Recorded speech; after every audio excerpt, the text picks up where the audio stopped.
Thank you for coming for the last presentation. My name is Anthony.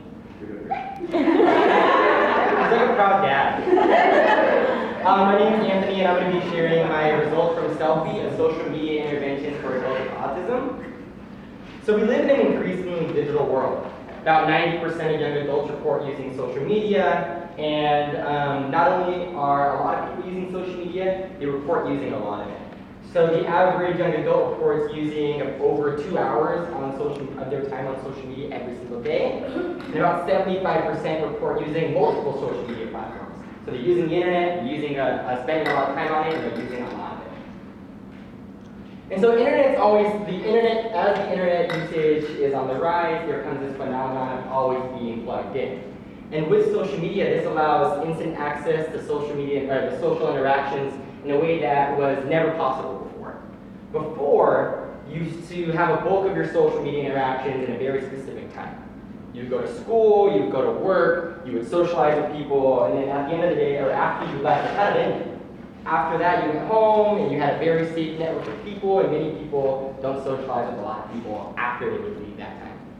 But with social media, you have instant access to people all the time. Socialization doesn't turn off. And this allows for more social opportunities than ever. And this is good. This is good if you have the social skills to really strengthen the relationships that you have, or build new relationships with people that you would have never otherwise had access to. That social media is really improving the social situation of people who are able to utilize this to the max. But there can also be social challenges. So if you have social difficulties in real life, we can imagine that you might also struggle with connecting with people online. And while you can have real life friendships that are very important to you and successful, you can also destroy friendships through your online social media interactions. And so you have to be really mindful of the impact that this is having. And it's really changing the way that people interact with people through social media. So Gen Z, the population that has spent their entire lives with access to the internet and social media, 60% say social life begins online. They're spending so much time at school, but they're actually meeting their friends outside of that. And 50% say that they actually feel more comfortable talking to people online than in person. And that's a phenomenon that would have never otherwise existed if it weren't for social media. And so this makes me believe that this is a change in our social development. If so much of social interaction is happening online, then we have to really consider the impact that that's having on our individual social experience. And so we know that social media plays a really important role in the modern social relationship, but we don't know much about, well, how does this impact those with ASD? And so ASD is characterized by vulnerabilities in social interactions and communication, and then having restricted interests and behaviors. And so while we might not know exactly how they're using it, we can hypothesize that this is an area that they'll continue to struggle with and something that we can really support them in their social development. And when you think about it, it makes a lot of sense. It makes a lot of sense that social media can be a really useful tool to this population. They have a unique situation of communicating and socializing with people. They might struggle with things that happen in the nuances of everyday social situations. And so the first thing that I think would be really helpful is that there's minimized nonverbal social cues. There's no eye contact, there's no these emphatic gestures, there's none of those really social nuances that happen in real life happen online. It's also flexible timing. In real life social interactions, you have to listen to what's going on, you have to interpret it, you have to think of a response, and you got to give it back to them within seconds. And that's really complex. Online, someone sends you a message and you respond tomorrow, like that's totally fine. You can think about your response, you don't have to process all the nonverbal stuff. You can seek consultation if you don't know if this is the appropriate thing to say, you can go ask someone. You can't do that in real life, or at least in person. And so with this, we can understand that social media can be a useful tool for this population, but social skills in real life look very different online than in person. So in person, you have eye contact, there's gestures, you have to be mindful of those things. Online, there are still appropriate online social skills, but they're just very different, so we have to really understand what they are and how we can teach them to people. But to date, no interventions have been developed that help those on the spectrum with their online social skills. And so this is where we come in. We have, this is a pilot study called Socialization, Education, and Learning for the Internet. just call it SELFI. We have really cool acronyms at the Autism Center. I feel like we spent more time on that than the actual words that we answered. So the objectives of these studies were kind of twofold. One was to get a baseline understanding of what is this experience, what is their online experience presently like? Are they using it, to what degree they are, and how does that compare to maybe the typical experience? And then the second objective was to test the feasibility of it. Can this intervention and this package of information be used as an intervention to help improve the social skills online with learning process? And so this is an example of someone that I know from high school. I met him when I was 13. I think that we've been Facebook friends ever since. And when I started to think about this need, I immediately went to Robert. And so real quick, this is Robert's profile picture. What do you think he's trying to say about his profile picture, or through his profile picture? He likes buses, and he really likes buses. Right? And that's cool, you really like buses. And so this is, I remember seeing this in high school and in undergrad, not realizing what was going on. And the more I realized, it was that these are his strictest interests. And he has albums full of buses. These are model numbers. These are buses that he takes. Even if you see does that even work? Even if you see he's not even in some of the pictures of the buses, but he just really loves it. And so if you are his Facebook friend, this is what you're going to see on your phone when you're scrolling. And while this is his interest, we want to be really mindful of what impact that can have on his social relationships. He also really likes WWE. And so if you scroll, I know sometimes I scroll and I would see huge summaries of what happened on WWE. It wasn't an opinion, it was just what happened.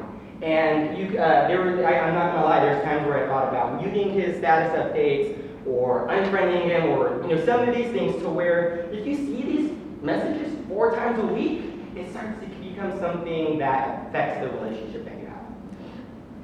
And so SELFI is an 8-week socialization intervention. We use strategies that are really common in helping adults with autism learn certain social skills. There's 8 weeks, and so these are just some of the topics.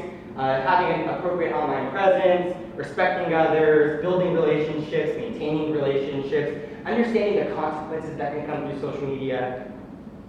And this is just a really quick example of one of the lessons. It's appropriate online presence. One of them is really simple. Have a high quality recent profile picture.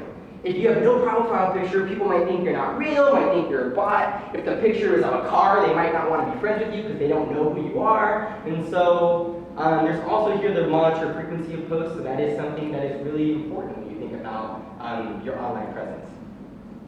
So it was a pilot study, 6 participants with autism, all male. There was fidelity implementation at 85%.